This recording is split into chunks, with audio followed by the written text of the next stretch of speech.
Sejam todos bem-vindos. Iniciaremos nossas apresentações dessa noite recebendo o acadêmico Ítalo Teixeira Chaves, graduando em Biblioteconomia pela Universidade Federal do Ceará, bolsista do Programa Institucional de Iniciação Acadêmica, com a palestra Mediações Possíveis em Ambientes Escolares. O acadêmico abordará a informação, a leitura e a cultura como forma de mediações possíveis no ambiente escolar. Apresentará instrumentos que podem potencializar as ações mediadoras do bibliotecário, como redes sociais, ambientes virtuais e digitais de leitura e cultura. Vamos lá?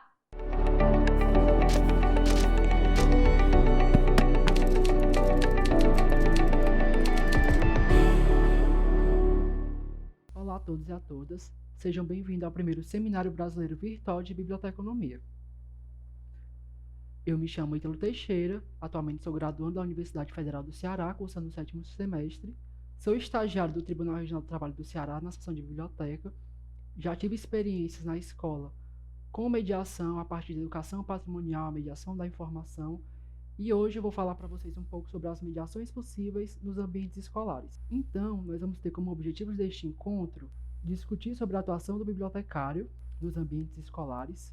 Nós vamos falar sobre a atuação do bibliotecário também com a mediação da informação, a mediação da leitura e a mediação da cultura. E, por fim, nós vamos falar dos ambientes virtuais para fazer essas ações mediadoras, de como é importante pensar uma ação mediadora que seja educativa. Então, a primeira coisa que a gente põe em questão é o que se espera das competências, habilidades e atitudes do bibliotecário enquanto um profissional. E a gente já vai lançar um pouco para as seleções de estagiários de biblioteconomia, que geralmente é uma vaga que a gente vê que está sendo concorrida com estudantes de letras, com estudantes de pedagogia, e a gente fica se questionando por que será que esses estudantes também estão concorrendo às vagas com a biblioteconomia? Quais as capacidades, quais as competências que esses profissionais de outras áreas têm adquirido para competir com a gente? Talvez essa situação tenha a ver com como a biblioteca é vista na organização. Será se ela é bem centrada? Será se ela é um ambiente de mediação? Será se ela é um ambiente ativo? Essas são questões que a gente, enquanto profissional, precisa pensar e idealizar para, a partir disso, pautar a nossa atuação profissional. E a gente também vai para as seleções dos bibliotecários propriamente ditos. Quando a gente tem essas seleções, o que se espera do bibliotecário? Quais competências querem que esse bibliotecário tenha? Essas competências, elas condizem com o que é aprendido na universidade? E algumas vezes não. Às vezes, o que se espera é um bibliotecário que faça o processamento técnico. Então, nas competências necessárias, você tem que saber mexer no sistema de automação de bibliotecas, você tem que saber classificar, você tem que saber catalogar, você tem que saber indexar. Mas a atuação do bibliotecário vai para além do processamento técnico, seja na biblioteca escolar, na biblioteca especializada ou universitária. Ele é um profissional que ele vai para além disso. Então, cabe a esse profissional já pensar desde então em atuar fora da caixa, um termo que é muito usado entre os profissionais da área, para falar que o bibliotecário não fica só na biblioteca, mas que ele também atua para além desta. Então, existe a necessidade constante de se quebrar o estereótipo do bibliotecário enquanto profissional. Afinal, a gente sabe que o bibliotecário não fica somente na biblioteca. A gente precisa desconstruir essa ideia da sociedade. Uma das coisas que a gente tem que se questionar é a respeito do profissional, enquanto um profissional estático ou um profissional dinâmico. O que é que o mercado espera? Esse profissional ele tem que ser aquele que fica realmente só na biblioteca catalogando? Ou será que se espera-se isso do profissional porque ele não sabe as reais competências deste? Porque se o bibliotecário consegue mexer com a parte administrativa, consegue mexer com processos, consegue mexer com compras, consegue desenvolver coleções, mexer com sistemas de informação, talvez ele tenha mais a oferecer às organizações do que somente limitar a sua atuação para aquele espaço que é a biblioteca. Então a gente tem que deixar claro que na escola, nos ambientes escolares, o bibliotecário pode atuar em outros ambientes que vão se configurar como unidades de informação. Vão ser unidades que vai ter aquela circulação da informação, circulação de pessoas, de usuários, e ali cabe a nossa atuação. E para isso a gente precisa entender quais são os principais objetivos das unidades de informação. E a partir disso a gente separei 4 características importantes. A primeira delas é sobre o desenvolvimento de coleções, de recursos informacionais. A gente tem que entender que esse desenvolvimento de recursos informacionais está para além do acervo de uma biblioteca, está para além da aquisição de livros. O segundo ponto é o tratamento da informação. A gente pensa logo com o tratamento, tem a ver com o processamento técnico, mas ele também está para além disso, então a gente consegue tratar as informações de outra forma, a gente consegue organizar as informações de outra forma, que está para além da classificação, da indexação, da catalogação, principalmente no ambiente escolar, que são unidades vastas. Eu vou mostrar isso aqui mais para frente. O terceiro ponto é relativo ao atendimento do usuário. A gente tem que entender que numa escola, o usuário é atendido não só na biblioteca, na secretaria, na coordenação. Esse usuário é atendido. E a gente também tem que entender quem é esse usuário. É o aluno? É o professor? É o coordenador? São os pais os responsáveis? Quem é o meu usuário na escola? E por fim, a gente separa sobre a adequada administração para o bom funcionamento. Ou seja, a gente tem que ter uma noção gerencial para conseguir que aquele ambiente consiga se desenvolver, para que aquele ambiente consiga ser gerido e organizar suas ações. Talvez o tópico 4 seja o mais importante para a gente conseguir conciliar todos os outros tópicos já citados. E aí a gente tem ambientes físicos e ambientes virtuais que são presentes nas escolas, que fazem parte dos ambientes escolares e que também cabe a atuação do bibliotecário. Então, enquanto ambiente físico, a gente destaca a biblioteca, a secretaria, a coordenação, os laboratórios e as salas de aula. Toda escola tem esses ambientes, eles são ambientes tradicionais. E não é só na biblioteca que a gente atua, porque, por exemplo, na secretaria e na coordenação, existe muita possibilidade para atuar com a gestão da informação, com o mapeamento de processos, com a organização da informação, com o atendimento ao usuário, com o atendimento ao público.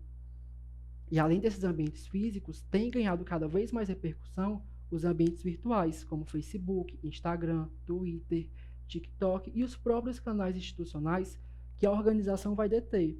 Então, uma coisa que a gente pode pensar também é como é que esses ambientes virtuais têm funcionado.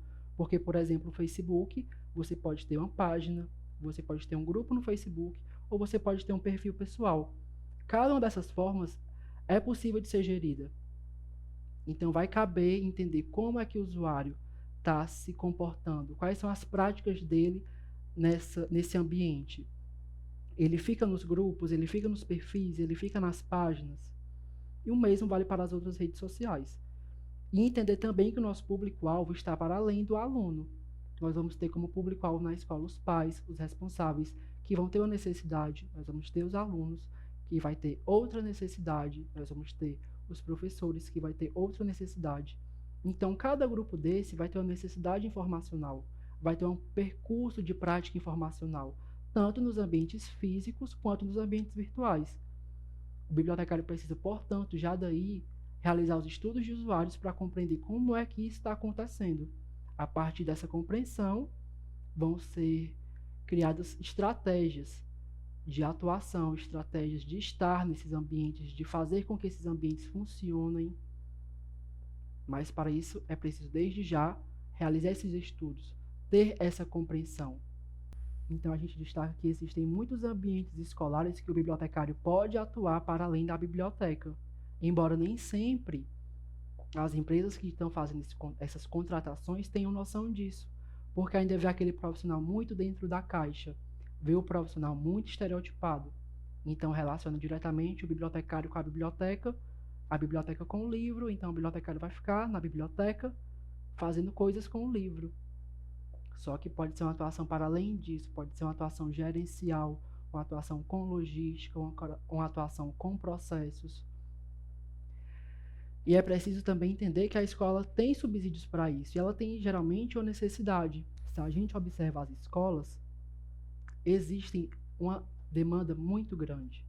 É muito difícil você chegar numa escola e você ver uma coordenação, uma secretaria tranquila, parada. Muito pelo contrário, são ambientes muito agitados com um fluxo de informação constante. Então, ter um profissional ali para auxiliar naqueles fluxos, para fazer o mapeamento desses processos pode ser já de um grande benefício para a organização, no que diz respeito à gestão da informação, a facilitar esses processos, a deixar as coisas mais rápidas e assim também garantir melhores resultados para a organização, melhores resultados para a escola. Outra coisa que a gente tem que ter noção é que a gente precisa atuar seguindo a visão, a missão, os valores e os objetivos. Toda organização vai ter isso, seja escola, seja universidade, seja centro de documentação, toda empresa tem, toda instituição tem. Então nós precisamos conhecê-los e nos apropriar destes, porque a partir do momento que nós fizemos isso, a gente vai conseguir desenvolver a nossa atuação, com base no que a empresa acredita. Então não é só o que eu, profissional, vejo e acho que eu tenho que fazer, mas é o que eu, profissional, vejo e entendo. Eu tenho que fazer isso porque está relacionado com o que a minha empresa defende. E se ela defende isso, vai ser mais fácil de eu conseguir realizar do que uma coisa que ela não defende, por exemplo. Então, quando a gente pensar em criar projetos, em criar programas, em desenvolver atividades, precisam estar pautadas nesses 4 pilares: missão, visão, objetivos e valores. A partir disso, a chance, a probabilidade da gente conseguir desenvolver essas ações é muito alta, porque nós vamos estar indo de acordo com as estratégias da empresa, da instituição, nesse caso em questão, da escola. E o que a gente tem que ter em mente também? Que a escola muitas vezes está associada com a educação. Então, todos esses pilares vão estar voltados para a educação.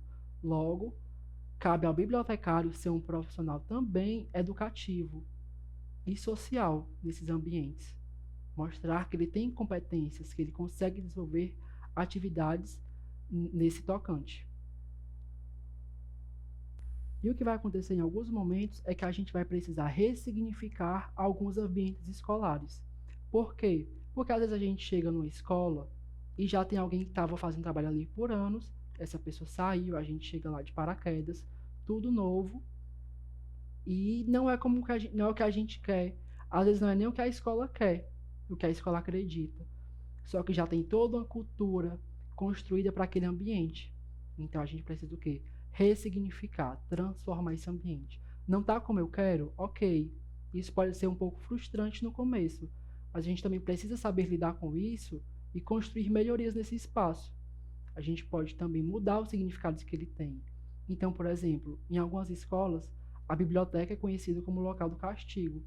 Então, se você chega atrasado, se você não faz uma atividade, se você não chega de farda, muitas vezes você é jogado na biblioteca e fica ali porque você não obedeceu às regras. E a gente quer associar o livro, a leitura, a literatura, a informação com algo ruim, com castigo? Eu acredito que não. A gente tem que mudar esse significado quando ele for construído assim. E como é que a gente vai mudar isso? Construindo novas ações para esse ambiente. E não só a biblioteca acontece isso, mas também em outros locais, como salas, como laboratórios, que em alguns locais eles existem, esses ambientes estão lá, mas eles não estão sendo ocupados, porque às vezes falta profissional, às vezes falta projeto. Então, quando acontecer isso, cabe também o bibliotecário ser esse profissional que consiga criar projetos, que consiga desenvolver atividades para se apropriar e para trazer vida para os espaços, para trazer as pessoas para os espaços. E a gente se pergunta, né? Como é que eu vou chegar na escola e eu vou fazer todas essas mudanças? Como é que eu vou fazer isso? Vai ser de um dia para o outro? É fácil? Não é fácil e não é de um dia para o outro, mas uma das formas que a gente consegue fazer isso e que vai muito de acordo com o que a gente estuda está no sentido da mediação da informação, a mediação da leitura e a mediação da cultura. O campo da mediação é muito vasto para a atuação. Então, devido a isso, eu vou me deter a esses 3: mediação da informação, mediação da leitura e mediação da cultura, porque ela tem muita potencialidade para ser desenvolvida na escola e nos ambientes escolares. Então, para fins de conceituação, podemos entender que mediação da informação é toda ação de interferência realizada pelo profissional da informação, direta ou indireta, consciente ou inconsciente, singular ou plural, individual ou coletiva, que propicia a apropriação da informação que satisfaça plena ou parcialmente uma necessidade informacional. E a partir desse conceito do Almeida Júnior, a gente se pergunta o que é mediação da informação? Como é que isso funciona? Isso vai ser positivo? Como é que eu vou conseguir fazer essa ação de interferência na escola? Como é que os alunos vão se apropriar dessa informação? São muitos questionamentos que a gente vai tentar resolver a partir de algumas explicações. Um dos fatores que recai a mediação da informação está em Gomes 2014, quando ela fala que a mediação da informação precisa ser consciente. Ou seja, você bibliotecário tem que ter consciência do que você está fazendo para que a sua ação tenha sucesso. Você não pode querer fazer uma ação de mediação da informação sem conhecer o seu público, sem entender o que esse público quer, sem você mesmo conhecer as fontes de informação. Então, a partir do momento que você está na escola, é preciso entender quem vai ser o seu público constante que você vai destinar essas ações. E Gomes ainda destaca que a ação de mediação da informação tem um grande papel para o protagonismo social, porque a gente vai conseguir levar informação para as pessoas, a gente vai conseguir desenvolver um senso crítico a partir do momento que a gente leva informação verdadeira, informação crítica, que a gente consegue auxiliar na busca por essas informações, que a gente consegue fazer isso de uma forma construtiva, porque o bibliotecário também não pode chegar como detentor do conhecimento, querendo salvar o dia. A gente tem que fazer isso em diálogo com os alunos, em diálogo com os professores, com os coordenadores e fazer da mediação da informação uma construção coletiva de sentidos e de significados. E Gomes ainda destaca, né, que a mediação da informação é revelador do possível e do aparentemente impossível. E a escola muitas vezes é esse ambiente que é o revelador do possível e do aparentemente impossível. Como assim? Na escola é quando as pessoas acabam tendo muita esperança, de sonhos, de pensar o que eu vou ser quando eu crescer, o que eu vou ser quando eu vou sair daqui. E a partir da mediação da informação, a gente pode alimentar esses sonhos, a gente pode alimentar essa esperança, a gente pode levar informação para as pessoas.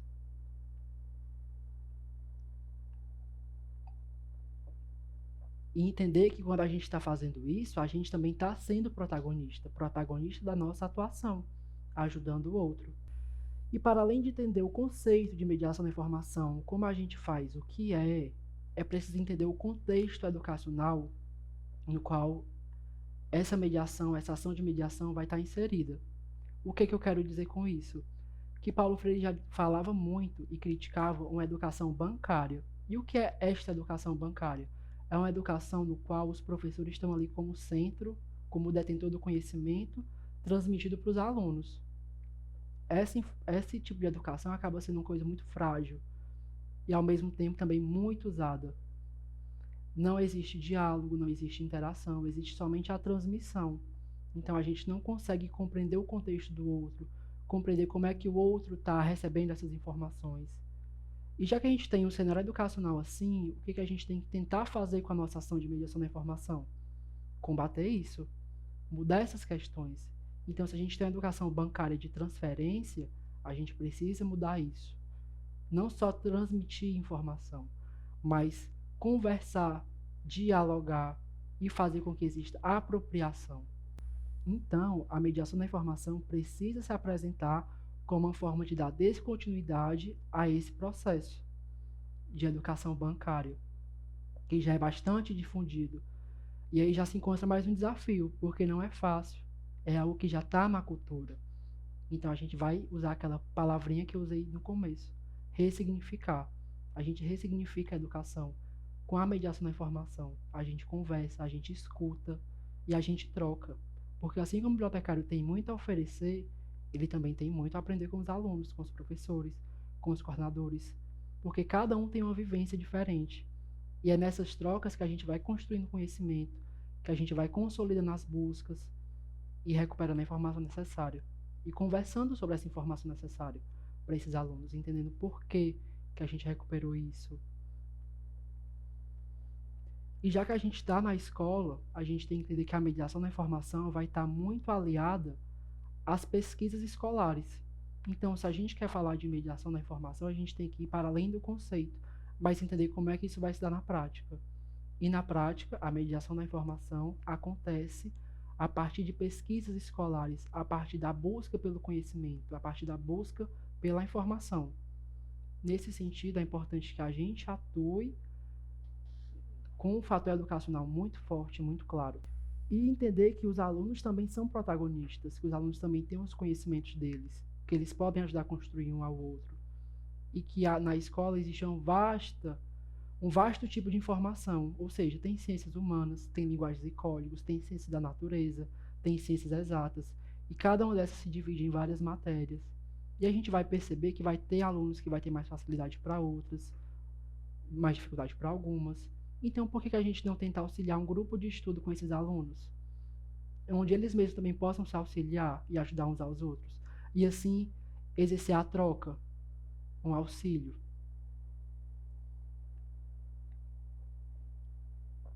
E a gente ainda destaca outro fator importante, que é sobre as fontes de informação.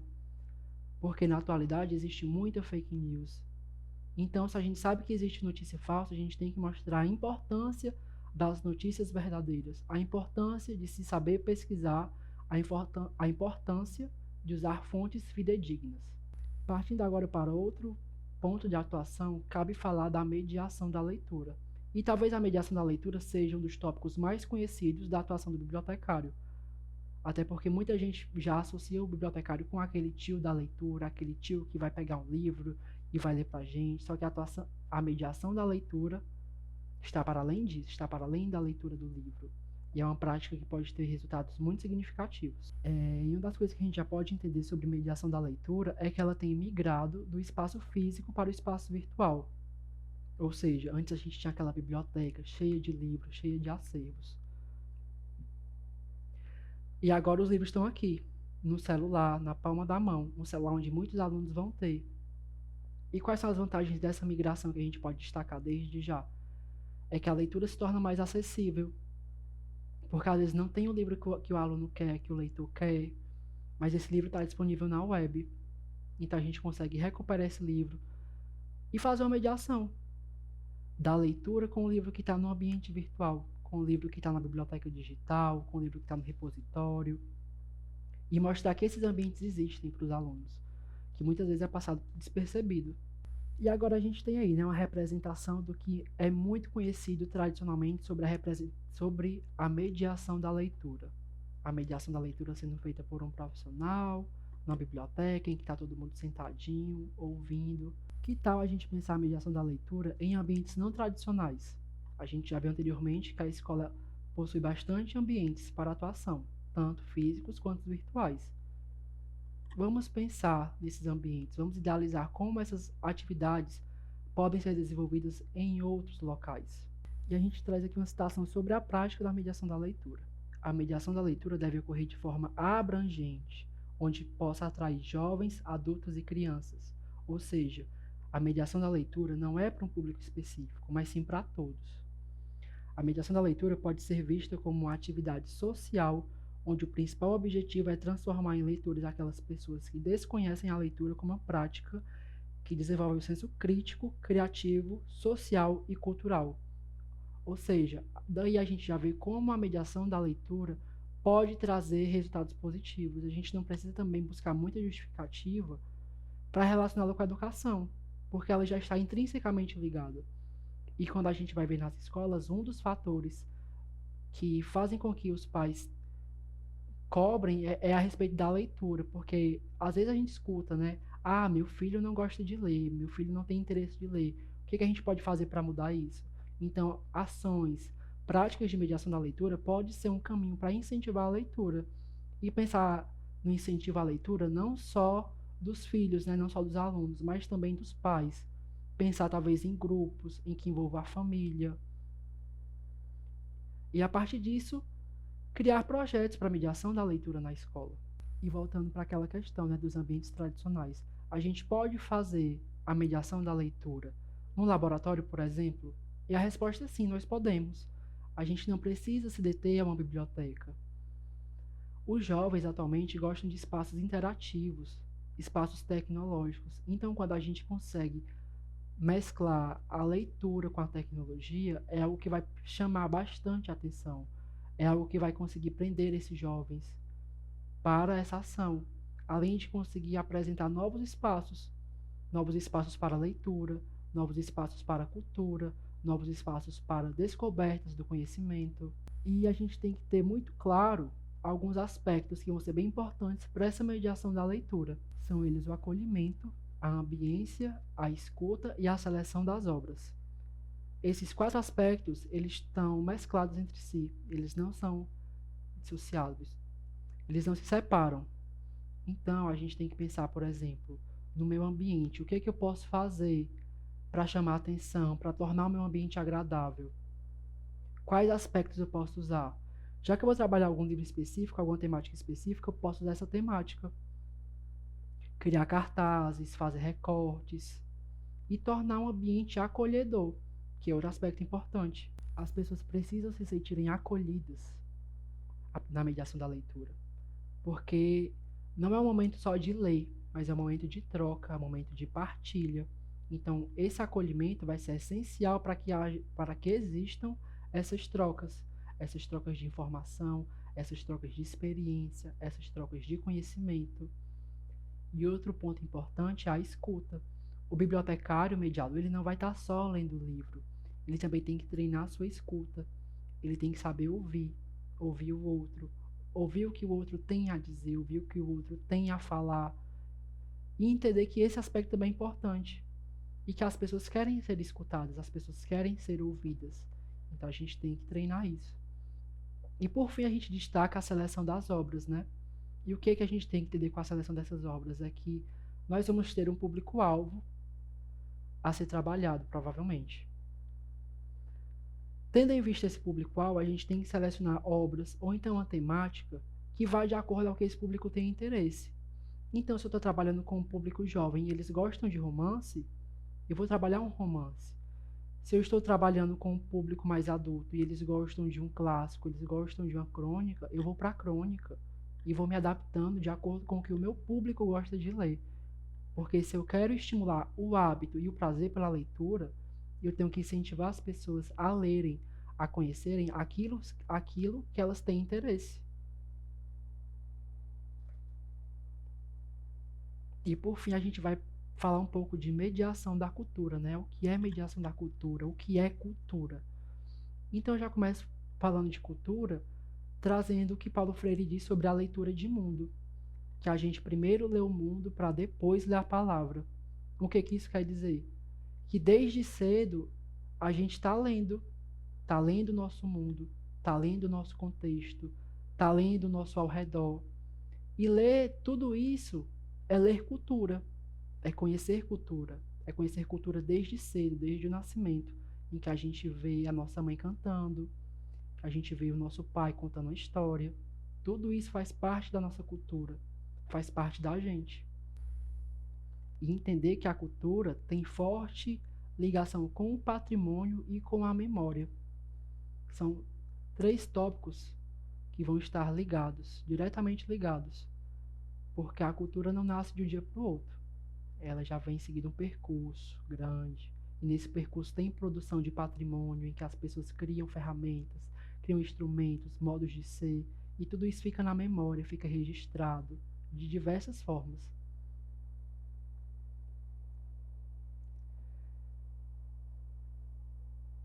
Então a gente destaca que a cultura é uma coisa que é muito variável, ela não é singular. E nunca vai ser. A gente tem que entender sempre a cultura como algo plural, como algo do coletivo, que faz parte da sociedade, e não como a cultura individual. Então, cultura trata-se de um patrimônio material e intelectual compartilhado, composto por linguagens, formas de comportamento e de pensamento.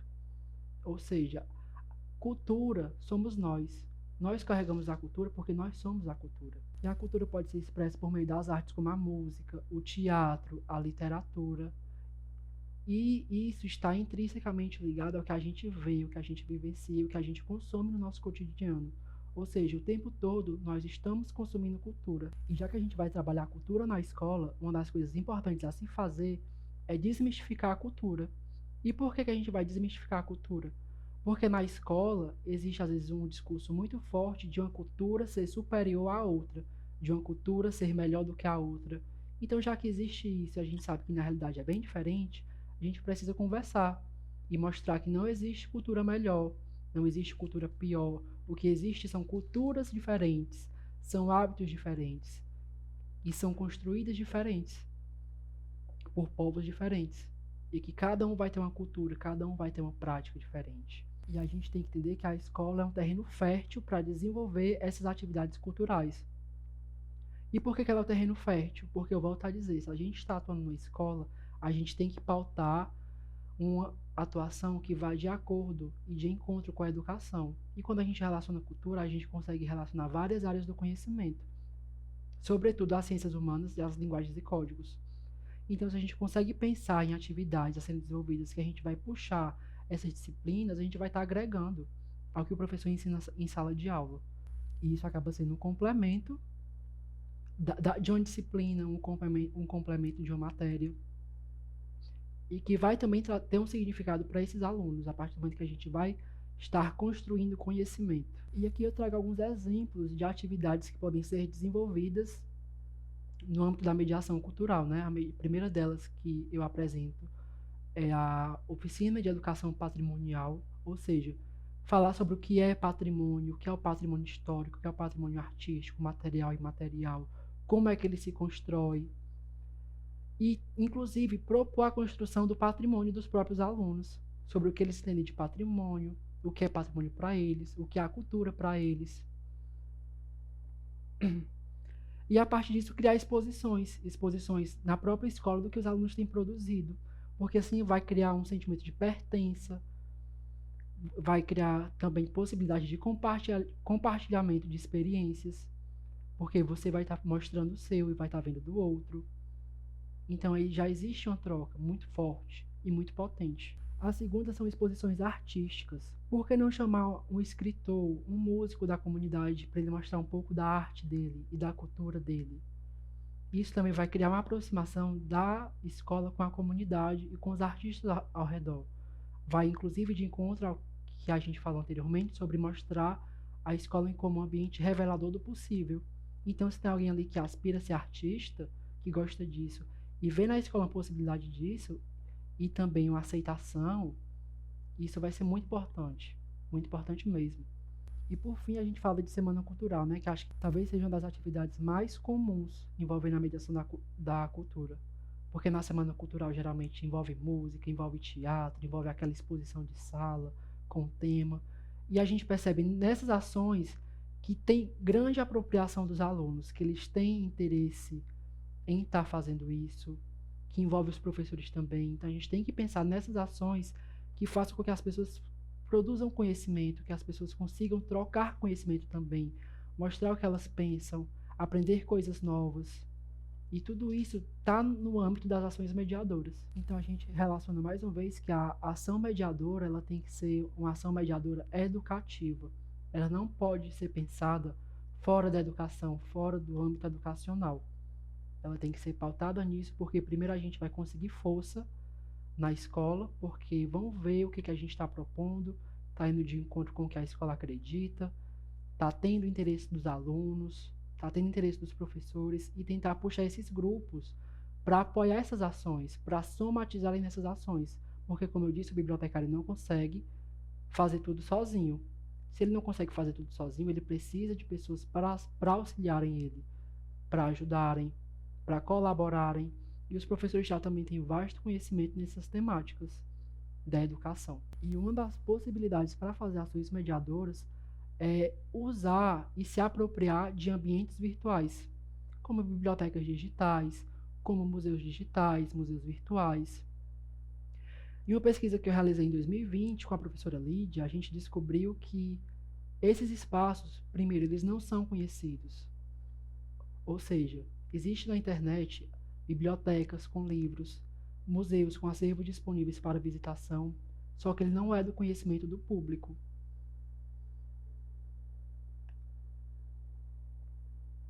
Já que ele não é de conhecimento do público, nosso primeiro ponto está em torná-lo conhecido, em fazer com que haja apropriação desses ambientes de cultura, de memória, de informação, de leitura. E como é que a gente vai pensar na apropriação desses ambientes? Usando os espaços não tradicionais. Porque o bibliotecário, como eu disse, não fica só na biblioteca. Então, que tal a gente pensar em uma mediação talvez até com celular ou no laboratório. Porque se eles estão disponíveis e todo mundo tem internet, todo mundo tem um celular, a gente já pode pensar numa ação nesse nível. Porque a partir do momento que as pessoas entendem que aqui, na palma da mão delas, elas conseguem ler, elas conseguem, de repente, acessar um museu lá de Minas Gerais, elas vão ver essa ferramenta de outras formas. Não só para rede social, não só para conversar, mas também para usar para a cultura, usar para a informação e usar para a pesquisa. Então, como sugestão, vou apresentar, para finalizar, alguns ambientes de informação virtuais que podem ser bem interessantes para se pensar as ações de mediação. O primeiro deles é o site Era Virtual. O site Era Virtual é composto por exposições de museus do Brasil de norte a sul, exposições virtuais que estão em português, estão em inglês, em espanhol, em italiano, em libras. Então, são exposições acessíveis, são exposições que podem ser trabalhadas em disciplinas de linguagens, em disciplinas de história, de geografia, além de você conseguir mostrar para o outro uma nova cultura, uma cultura diferente de outro estado, entender como é que essa cultura vai se construir. E é a partir dos museus virtuais que a gente consegue conhecer outros locais não saindo de onde a gente está. Aí eu trouxe também um print para vocês terem noção de como esse ambiente é. Então a gente pode ver no Museu Nacional do Mar, com essa setinha a gente consegue guiar a exposição. Não sei se vocês vão conseguir ver, mas na placa você consegue depois aumentar aquilo e ver a informação com mais claridade. Ou seja, existem muitas possibilidades para a mediação nesses ambientes, existe muita possibilidade para conhecer, para descobrir. Outro ambiente que já vai no âmbito da leitura é o domínio público. O domínio público vai contar com acervo audiovisual e escrito. Então vai ter texto, vai ter vídeo, vai ter música, vai ter som, principalmente de autores clássicos disponíveis para todo mundo. Então, você pode entrar nesse site, você consegue baixar um livro do Machado de Assis, você consegue baixar aquele clássico e a partir disso realizar a leitura. E tudo da sua casa e de graça. Então, assim, são ambientes que têm um caráter educativo, que não são conhecidos e que podem e necessitam de ser apropriados pelos alunos. Outro ambiente virtual nesse sentido é o Virtual Books. Ele segue a mesma perspectiva do domínio público, embora ele tenha alguns livros mais recentes e não somente clássicos. E assim, são ambientes que têm a possibilidade de mostrar coisas novas, de mostrar o possível, de levar você para novos mundos, para outros lugares. E esses aqui são alguns exemplos que eu trouxe, mas você pode pesquisar novos ambientes a partir de objetivos mais definidos, porque, por exemplo, você pode pesquisar um museu da sua cidade que de repente está fechado nessa pandemia, mas que você quer visitar com os alunos. Então, você pode pensar em uma ação pedagógica nesse ambiente virtual, mostrando essas exposições, mostrando essas artes que fazem parte da cultura desse povo, ou então mostrando outras culturas, porque não tem só no Brasil, a gente consegue visitar museus de outros locais do mundo, assim como as bibliotecas também. Você pode procurar outras bibliotecas que tenham outros tipos de materiais, procurar sites que tenham mais best-sellers, que geralmente é o de interesse do público jovem. Enfim, existem muitos ambientes e muitas possibilidades para atuação dentro desses ambientes. E além desses ambientes das bibliotecas e dos museus, existem portais voltados para a educação, que vai ter a chance de auxiliar nas atividades pedagógicas, com videoaulas, com outros livros, com exercícios. E tudo isso você também consegue fazer uma atividade de mediação voltada para a educação, voltada para o reforço escolar, e que às vezes são ambientes que também existem, assim como já citados, não são apropriados. Então, necessita-se pensar estratégias para que exista a apropriação desses espaços, para que os alunos vejam e saibam, isso eu não tenho aqui, mas eu consigo acessar do meu celular. Consigo ler um livro, consigo visitar um museu, consigo ver umas questões e tirar umas dúvidas, porque todas essas possibilidades, elas estão disponíveis na rede. Por fim, a gente quer ressaltar que o foco da ação mediadora na escola, ele deve estar ligado diretamente com a educação. E é muito importante ter isso de forma clara, para que a ação tenha o seu real significado entendido, tanto pelo profissional pelo agente mediador, quanto pelo sujeito que vai estar na ação mediadora, seja o aluno, seja o professor, seja secretário, coordenador, seja os pais.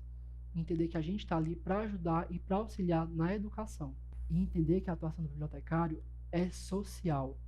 Então, já que a gente está falando de atuação social, a gente não pode se deter somente à biblioteca, mas a gente tem que usar novos ambientes, usar novos espaços, ambientes virtuais, ambientes físicos, e nos apropriarmos desses ambientes para, a partir disso, pensar em projetos, pensar em atividades, para também propor a ressignificação e a apropriação pela comunidade escolar. Queria agradecer e espero que vocês tenham gostado dessas contribuições a respeito das mediações possíveis e que, embora elas pareçam em algum momento um desafio, elas ainda assim têm grandes chances no ambiente escolar para mostrar a real capacidade e potencialidade do bibliotecário enquanto um profissional social. Gostaríamos de agradecer ao acadêmico Ítalo. Muito obrigado por sua participação. Dentre os inúmeros benefícios da participação em eventos como este, podemos dizer que a interatividade, a troca de experiência e o networking acadêmico e profissional estão entre elas. Você passa a conhecer melhor os profissionais que atuam na sua área, estabelece relacionamentos que podem virar oportunidades de trabalho e troca importantes informações sobre interesses em comum. Assim, convidamos a todos para acessar a sala de bate-papo para que possamos nos conhecer e desfrutar dessa importante ferramenta. Espero todos vocês lá!